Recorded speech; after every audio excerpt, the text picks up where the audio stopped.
Sponsors of this bill are telling us that they're so deeply troubled by foreign money going into nonprofit organizations, but they ignore the leading tax-exempt organization in this country, the Trump Organization, and its various entities that are out there like the Library Foundation.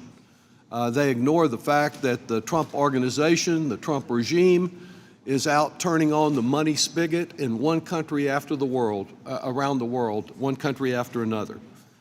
This amendment, a very solid amendment, simply includes the President's own Presidential Library Foundation among those who must disclose. And that's appropriate since it's a 501c3 organization. It files the very same Form 990 that this bill amends. It's a specified tax-exempt organization under the text of their proposal.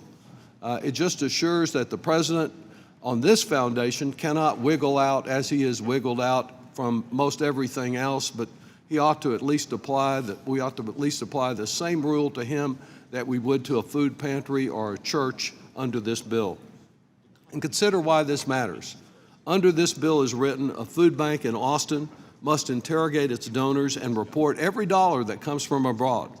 But the President of the United States could accept a $400 million luxury jet from Qatar, fly it as Air Force One, at least fly it one way. He didn't have it up to date enough to, even after spending hundreds of millions of dollars of taxpayer money, to come back from Turkey, but fly it under this expense and then hand it over in a matter of just a few months to his tax-exempt library foundation and potentially disclose nothing about it.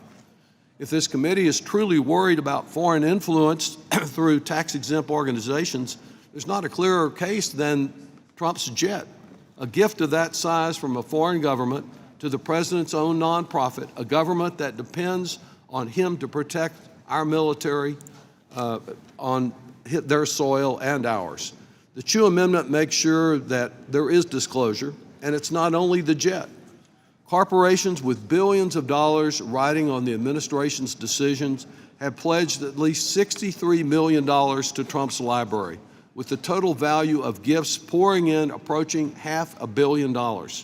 Paramount, for example, routed $16 million into that library after a phony Trump lawsuit.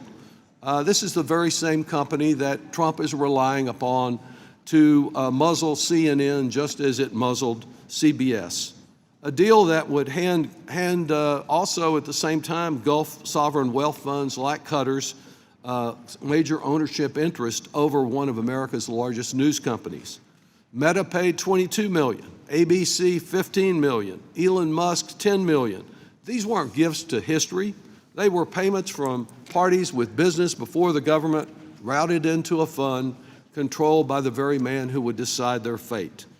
It wasn't a taxpayer-free operation.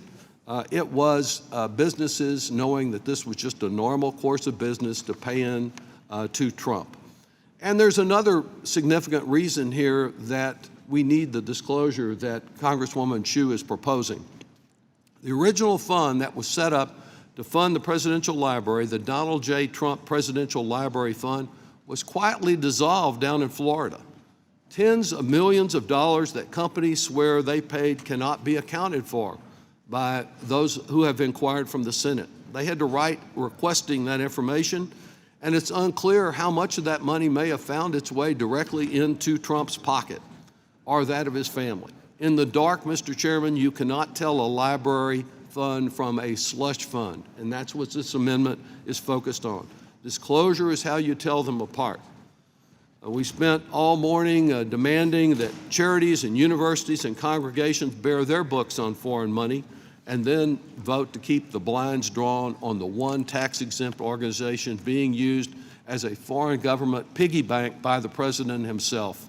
A vote against this amendment says plainly that transparency is for the food bank, but not for the powerful, not for those who are enriching themselves.